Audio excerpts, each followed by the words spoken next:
नमस्कार। आप देख रहे हैं डार्क गली यूट्यूब चैनल। आज की कहानी में आगे बढ़ने से पहले खौफनाक और डरावनी कहानियाँ सुनने के लिए चैनल को अभी सब्सक्राइब करें।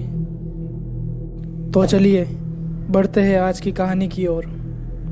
मैं काफ़ी समय से शहर में नौकरी करता था और मैं काफ़ी सालों से अपने घर अपने गांव नहीं गया था। काफ़ी समय से गांव ना जाने की वजह से मैं गांव जाने की सोच रहा था। आखिरकार अगले महीने की ट्रेन की टिकट मैंने बुक करा दी। इतने सालों बाद गांव जाने की वजह से मैं काफ़ी खुश था। मैंने माँ के लिए साड़ी लेने की सोची, लेकिन नौकरी के चलते साड़ी लाने का बिल्कुल भी समय नहीं मिल पा रहा था। एक शाम मैं नौकरी से घर आया, तभी मैंने देखा कि मोहल्ले में एक औरत साड़ी बेचने आई थी। ये देखकर मैं बहुत खुश हो गया कि अब मुझे साड़ी लाने के लिए कहीं जाने की ज़रूरत नहीं थी। मैंने उस औरत को बुलाया और साड़ी देखने लगा। उस औरत के पास काफ़ी महंगी साड़ियाँ बहुत ही ज़्यादा सस्ते दाम पर मिल रही थी। मुझे एक लाल कलर की साड़ी बहुत ही ज़्यादा पसंद आई, तो मैंने वो साड़ी ले ली। साड़ी लेने के बाद मैंने साड़ी को अलमारी में रख दिया और खाना खाकर सोने चला गया। देर रात तकरीबन 1 बजे अचानक मेरी आँख खुली। मुझे किसी औरत की बहुत ज़ोरों से रोने की आवाज़ आ रही थी। मैंने गौर किया तो पता चला कि आवाज़ तो अलमारी वाले रूम से आ रही है।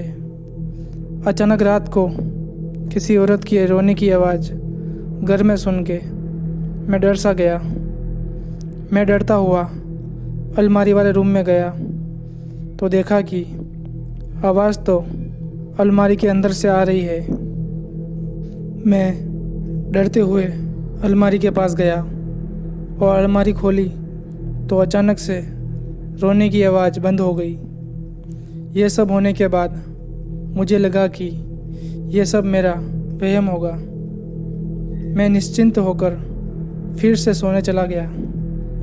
अभी मेरी आँख लगी ही थी कि मुझे फिर से औरत के रोने की आवाज़ आने लगी, और इस बार रोने की आवाज़ बहुत ही ज़ोरों से आ रही थी, जिससे मैं पूरी तरह सहम चुका था।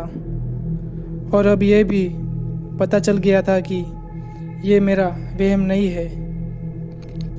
मैं फिर से अलमारी वाले रूम में गया और अलमारी के सामने जाकर 3-4 बार आवाज़ लगाई, कौन है?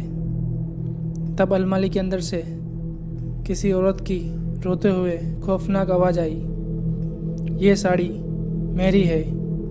यह सुनकर मेरे हाथ पैर ठंडे पड़ने लगे। फिर भी मैंने हिम्मत करते हुए पूछा, कौन सी साड़ी और कौन हो तुम?